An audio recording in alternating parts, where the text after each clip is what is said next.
তোমরা কেমন আছো? আমার মা পরের ভিডিওতে একটা চ্যানেল ভিডিও করছে, দেখো তোমরা। আজকে ভিডিও সবার ফার্স্টে আমার জিশান মানে আমার ছেলেই দিল। ও আমাকে বলছে মা আমি একটু ভয়েস ওভার দিই। বলছি হ্যাঁ ঠিক আছে দে।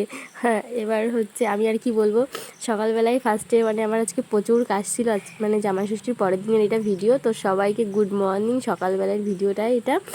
ভাবছিলাম আজকে সারাদিন কি করব না করব, মানে এত কাজ পড়ে গেছে বুঝতে পারছিলাম না কোনটা কখন করব। তো সব কিছু কাজবাজ করে নিয়েছি, সব কিছু সকালবেলা উঠে আগে পুজো স্নান করে নিয়েছি, তারপরে রান্না করেছি। রান্না করতে গিয়ে ওরা মানে দাদু আর ছেলে মানে আমার ছেলে বসে আছে যে কখন রান্না হবে কখন খাবে। আমার ছেলে না মাটন খেতে চায় না, বাট কালকে কি মনে হয়েছিল খেয়েছিল।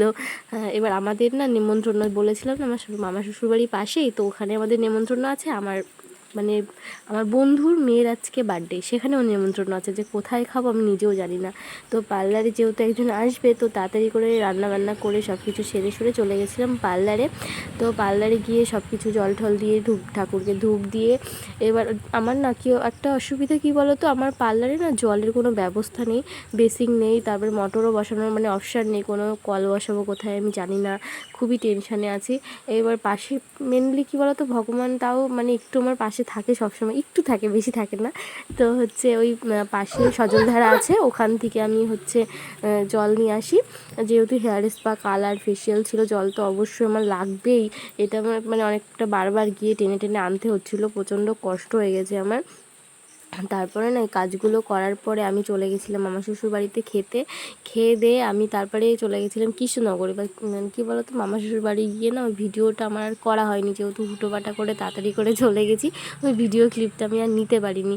তো ওখান থেকে বেরিয়ে পড়েছিলাম। মানে আমার কী বলো তো, স্কুটিটা আমার ননদ নিয়ে গেছিলো, মানে মামা শ্বশুরের মেয়েই নিয়ে গেছিলো, তো আমিও গেছিলাম ওর সাথেই। তারপরে হচ্ছে আমি বাসে করে গেলাম। বাসে করে গিয়ে ওই যে বললাম না পুচকুর বার্থডে, তাই ভাবলাম কিছু কেনাকাটা করি, তো ওর জন্যও নিয়েছি আবার বাবুর জন্যও নিয়েছি। এবার নেওয়ার পরে আমি আমার জন্য কিছু নিইনি, ভাবলাম নেব, কিন্তু এত দাম দেখে আর নিতে ইচ্ছা করলো না। তারপরে চলে আসলাম। ভাবলাম কি বিকাল বিকাল হয়ে গেল, একটু সন্ধ্যা ভাবি একটু চা খেয়ে যাই। তো আমাদের কৃষ্ণনগরে হ্যালোতে ওই যে আগের দিন যেখানে ওই যে রেস্টুরেন্টে গেছিলাম তোমাদের দেখেছিলাম সন্ধ্যা মাঠপাড়ায়, ওখানে এটা মানে ওটার আগে এটা, বাট এখানে ইয়ং ছেলে মেয়েই বেশি থাকে। হ্যাঁ, ওখানে বয়স্কদের দেখাই যায় না বলতে গেলে। এবং দারুণ চা করে, লেবু চাটা অসাধারণ, আর সত্যি খুবই সুন্দর। তোমরা যদি যেতে চাও যেতে পারো। আর একদম রাস্তার পাশে বসে বসে আড্ডা মারারও খুবই ভালো জায়গা। তো বলো আমার ভিডিওটা কেমন লাগলো, কমেন্ট করে কিন্তু অবশ্যই জানিও। যে দেখছো তোমাকে বলছি আজ আসি, পরে ভিডিওতে দেখাবে বাই। আর এগুলো কিনে আমি ভিখারি হয়ে গেছি, আমার কাছে আর 1 টাকাও নেই।